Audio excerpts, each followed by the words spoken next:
Welcome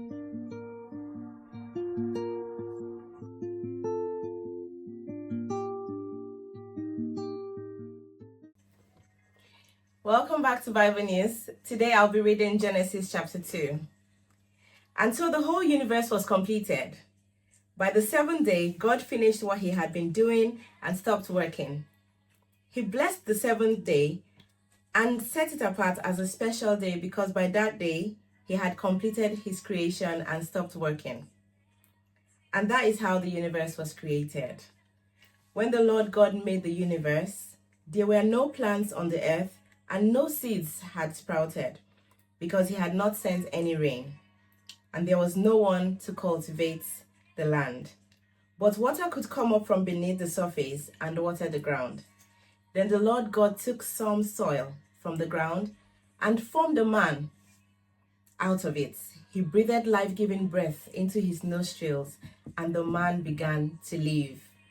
Then the Lord God planted a garden in Eden in the east, and there he put the man he had formed.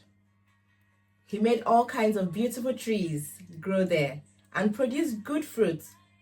In the middle of the garden stood the tree that gives life and the tree that gives knowledge of what is good and what is bad. A stream flowed in Eden and watered the garden. Beyond Eden, it divided into 4 rivers. The first river is the Pishon. It flows round the country of Havilah. Pure gold is found there, and also rare perfume and precious stones. The second river is the Gihon. It flows round the country of Cush. The third river is the Tigris, which flows east of Assyria, and the fourth river is the Euphrates. Then the Lord God placed the man in the Garden of Eden to cultivate it and guard it. He said to him, "You may eat the fruit of any tree in the garden, except the tree that gives knowledge of what is good and what is bad. You must not eat the fruits of that tree. If you do, you will die the same day." Then the Lord God said, "It is not good for man to live alone. I will make a suitable companion to help him." So he took some soil from the ground and formed all the animals and all the birds. Then he brought them to the man to see what he would name them. And that is how they all got their names. So the man named all the birds and all the animals, but not one of them was a suitable companion for him. Then the Lord God made the man fall into a deep sleep.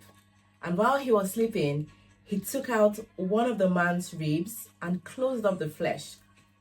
He formed the woman out of the rib and brought her to him.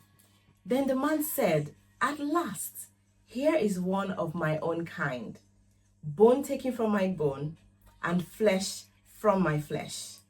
Woman is her name because she was taken out of man." That is why a man leaves his father and mother and is united with his wife, and they become one. The man and the woman were both naked, but they were not embarrassed. Kenny for Bible News.